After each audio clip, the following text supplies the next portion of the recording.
ոլորտներում։ Իսկ երբ անվտանգային ոլորտներում մեր խնդիրները լուծվեցին, այդ պահից հետո արդեն տնտեսությունն է զարգանալու։ Ես տեսամ 3 հիմար, ես ինչ գիտեմ, այդ ԿՊԱ-ականներ, տեսա հոլովակներ են պատրաստել, որ տեսեք մեր կառուցած դղյակները, հետո դրա փոխարեն ինչ է, մանկապարտեզ են ցույց տալիս, ինչ են ցույց տալիս, ինչ են ցույց տալիս։ Ժողովուրդ ջան, դուք բոլորդ ապրել եք Հայաստանում, ովքեր լսում եք ինձ Հայաստանում։ Եղել եք 1998 թվականին Հայաստանում, երբ Ռոբերտ Քոչարյանը իշխանությունը ստանձնեց մութ ու ցուրտ տարիներին, երբ ես հիշում եմ Երևանում, երբեմն գիշերները քայլելուց մեզ ասում են, եթե գնում եք Երևան, ձեզ հետ այսպես ձերքի ճրակ տարեք, որտեղ կարող անգնեք փոսերի մեջ։ Գիշեր չեք կարող դուրս գալ, այդտեղ թափես լույս չկա գիշերներ փողոցներում։ Քարքարոտ փողոցներ, փոշոտ շենքեր, օպերայի շենքին նայել չէր կարող լինել, Հյուսիսային պողոտայի տեղ քարուքանդ եղած, այդպես ասած,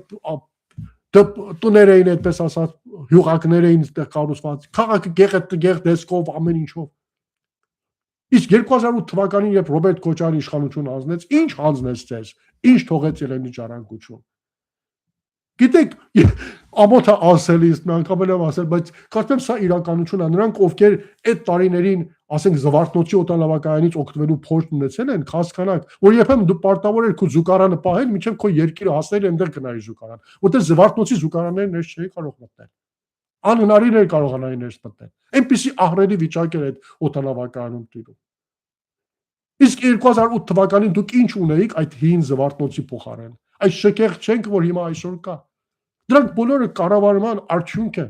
արդյունավետ կառավարման արդյունք են։ Նիկոլը ինչ ավելացել է ամենի վրա։ Նիկոլը ինչ ավելացել է ամեն ինչի վրա։ Սարքել է մի երկու հատ մանկապարտեզ, որ Քոչարյանն էլ էր սարքել։ Ռոբերտ Քոչարյանն է զանգել։ Այդ Թումոյի դպրոցը ով է սարքել, երբ է սարքվել, որտեղ է սարքվել, ում ժամանակ է սարքվել։ Հյուսիսային պողոտան ում ժամանակ է սարքվել։ Հիմա մեղադրում են ինչ-ինչ մարդկանց տները խլեցին։ Հիմա դրա մասին է պատմությունը, որտեղ Լոս Անջելեսում այդպես նման մեկ կառույց ստեղծելու փորձը կա, կարծում եմ մեկ անգամ խոսել եմ, չմտնեմ թեմայից չշեղվեմ։ Եթե պետք եղավ, ուզեցի գրեք, ես դրա մասին մի հատ կարճ հետո լայվ կդրեմ, խոսեմ դրա մասին։ Որ նման փորձ նաև այստեղ է եղել մարդիկ, ովքեր հիմարաբար չէին ուզում իրենց տները հանձնել, գումարներ էին պահանջում, ինչ որ սխալ խորհրդատվությունների պատճառով։ Նույնն էլ Քոչարյանի ժամանակ է եղել, Հյուսիսային պողոտան կապիտի քանդվեր, տեղը կառուցվեր, այդ գեղեցիկ քաղաքը կառուցվեր։ Իսկ որոշ մարդկանց ականջի շշնջում էին, որ պիտի ասեմ ահռելի գումարներ ստանա, քանի որ ձեր տեղը հիմա այսպիսի բաներ է կառուցվում։ Միշտ տրամաբանության հետ ընդհանրապես չէի կարծում, հիմա չմտնեմ թեմայի մեջ, այդ թեման պետք եղավ, հետո կկարողանանք դրանց մասին նաև խոսել։ Համեմատեք, տեսեք ինչ ա ունեցել, ինչ ա եղել, ինչ եղել։ Ես հիշում եմ 2002 թվականի նոյեմբերին էր, ես մի հատ տեսագրություն ունեմ, կդնեմ դա տեսագրությունը, ամեն տարի ընտրությունից առաջ դա կիսվում եմ, Ռոբերտ Քոչարյանի ներկայությամբ իմ ելույթն է 2002 թվականին, ոչ կարծեմ ասեցի 22, 2002 թվականի նոյեմբերին, երբ նախապատրաստական աշխատանքներ էին տարվում 2003 թվականի նախագահական ընտրությունների համար, Ռոբերտ Քոչարյանը երկրորդ շրջանի համար տեխնացության հայտ էր ներկայացրել, Դաշնակցությունը այն ժամանակ պաշտպանում է Ռոբերտ Քոչարյանի տեխնացությունը, մենք առիթ ունեցանք գերիտասարդական առաջին համահայկական համաժողովներ մասնակցել ուրեմն Հայաստանում այդ համաժողովին եւ Ծաղկաձորում առիթ եղավ հանդիպելու Ռոբերտ Քոչարյանի հետ, այդ հանդիպան նկարագրությունը ես մի հատ post-ում գրել եմ, թե ինչպեսի մթնոլորտում դա ստացվեց, չափազանց ցուրտ սրա էր Ծաղկաձորում, բայց արդեն վերակառուցման աշխատանքներ էին այդտեղ ընթանում, այդ ժամանակ արդեն սկսվել էին Ծաղկաձորում աշխատանքները։ Եվ վերջին ելույթ ունեցողը ես էի եւ իմ անձնական փորձը կիսեցի այդտեղ նախագահ Քոչարյանի ներկայությամբ, որ անցած մի քանի տարիների ընթացքում առիթ էի ունեցել մի քանի անգամ իրարից հետո այդպես ասած հաջորդաբար լինելու ուրեմն Հայաստանում տարբեր տեղեր այցելության գնալու եւ ես հիշում եմ առաջի այցելությունների ժամանակ, երբ Երևանից Սևան գնալ ընդհանրապես անհնարին էր, որտեղ չափազանց վատ ճանապարհ էր, հսկայական փոսերով, այսպես ոլոր-մոլոր պիտի քշեիր մինչև Սևան հասնեիր, որպեսզի չգնայիր փոսերի մեջ։ Սա խոսում եմ 2000 թվականի մասին է։ Իսկ 2002 թվականին նույն օրը, որ մենք Երևանից կտրեցինք մինչև Սևան,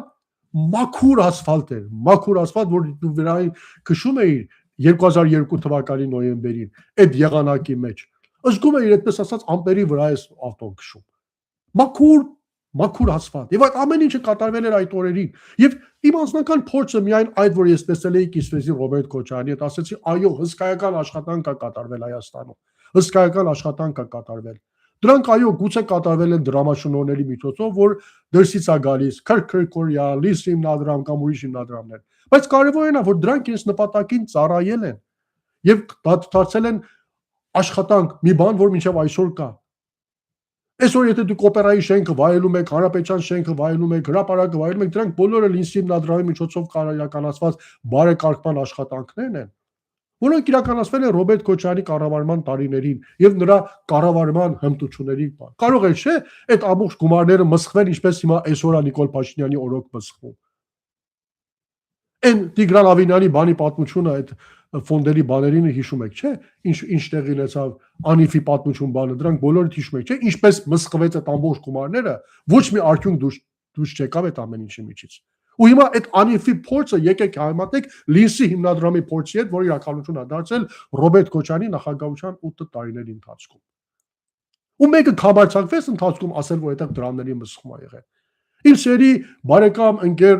Հարութ Սասունյանը շատ հստակ կերպով ամբողջ այդ ընթացքը բացատրել է, այդ միֆերին պատասխանել է, որ ինչպիսի ստեր են տարածել Լինսի հիմնադրամի կապակցությամբ։ Եվ մարդը որպես Լինսի հիմնադրամի փոխնախագահ, հիմնադրամի փոխնախագահ եւ մարդկանցից ովքեր ամբողջ սկզբից մինչեւ վերջ Քրքրքորյանի կողքին եղել է, վկայում է որպես մարդ, ով այդտեղ եղել է, որ գումարները մինչեւ վերջին կոպեկը ծախսվել են Հայաստանի համար եւ ընդհանրապես պետական բյուջե չեն մտել եւ չեն ծախսվել։ Հիշեք համահայկական հիմնադրամի փորձեն 100 միլիոն դրամը, որ Սփյուռքից հավաքեցին, մտցրեցին պետական բյուջե, հայտնի չեղավ որտեղ գնաց։ Լինսի դրամից նույնիսկ 1 կոպեկը չի մտել Հայաստանության պետական բյուջե։ Առանձին հիմնադրամ է ստեղծվել, առանձին մարդիկ վերահսկել են եւ ինչ գումար եկել է ուղղակի գնացել է նախագծերի վրա հսկվել է եւ հենց հիմնադրամն այդ ամբողջը հսկե։ Սա է նշանակում կառավարման։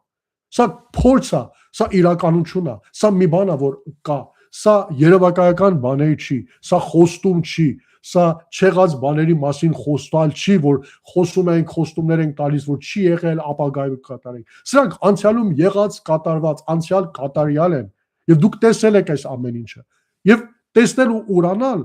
լավ չի ժողովուրդ ջան։ Հիշեք